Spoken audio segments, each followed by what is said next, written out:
video na ito ay ating papakita kung paano nga ba ako nagpintura ng makina ng motor, yung aking project bike. Gamit ang Samurai spray paint na high temp ay akin na pinturahan ang makina ng motor. Ito na siya.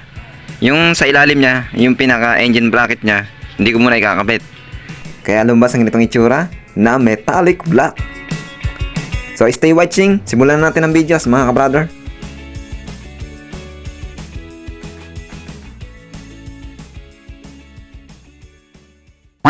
Good day mga brother, today April 21, 2025 at ang update natin sa pagpipintura ng makina ng ating project bike na Scrambler. So ito siya, napinturahan ko na siya ng metallic black gawa ng Samurai spray paint. So ito mga brother, oh. So para siyang uling na sunog. Ito ang kulay niya, metallic black. Napinturahan na rin siya ng surfacer, yung gawa ng Samurai. At saka yung base coat niya ay ang metallic black. Napinturahan na rin natin siya yung clear top coat ng high temp. So ito mga brother. At mamayang tanghali ay kakabit na natin yan sa pinaka body ng motor. Sa pinaka frame niya, yung pakabayo. Antayin lang natin matuyin mga ilang oras pa bago natin kabit.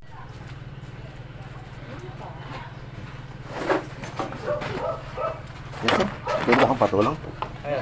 Buhatin lang natin makina ng motor. Aba, Teka lang. ayos na ba? Ha? Ayos na? Nakakabit lang.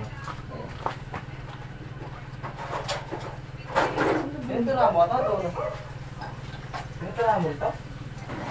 Tambut mo? Kulay. Pintura dito. Ha? Pintura dito. Samurai paint. Yung pagkukal na rin. Isusulot mo lang yung pinakakuhan.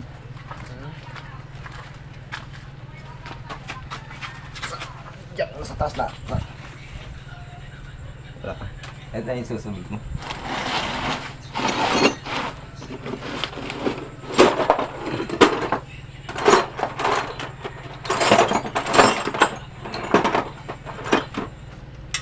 Ah, dyan. Susot dyan.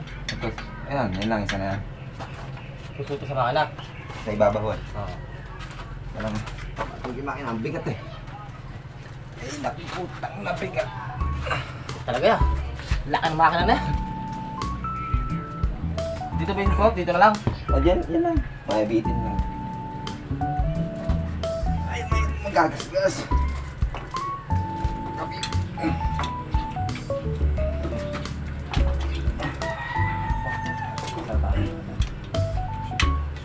Shoot mo na.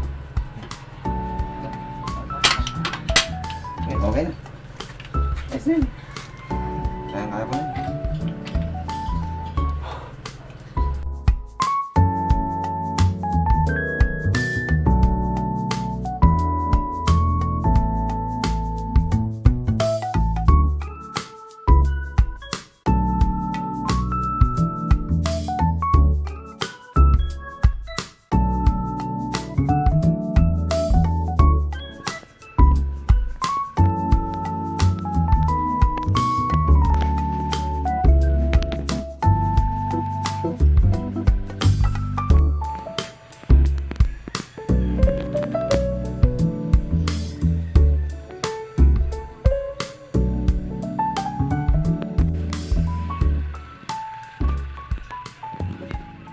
So ito mga ka-brother, matapos na namin ikabit yung makina ng motor na ating pininturahan. So ito na siya.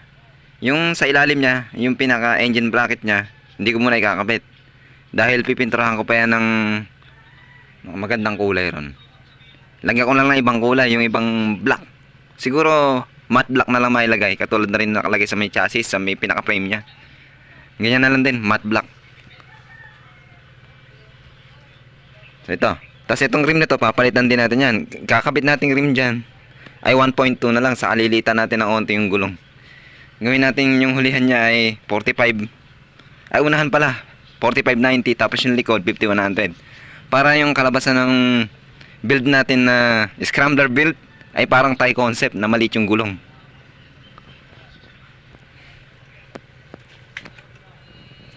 So yun lang. Update ko na lang kayo sa susunod na vlog.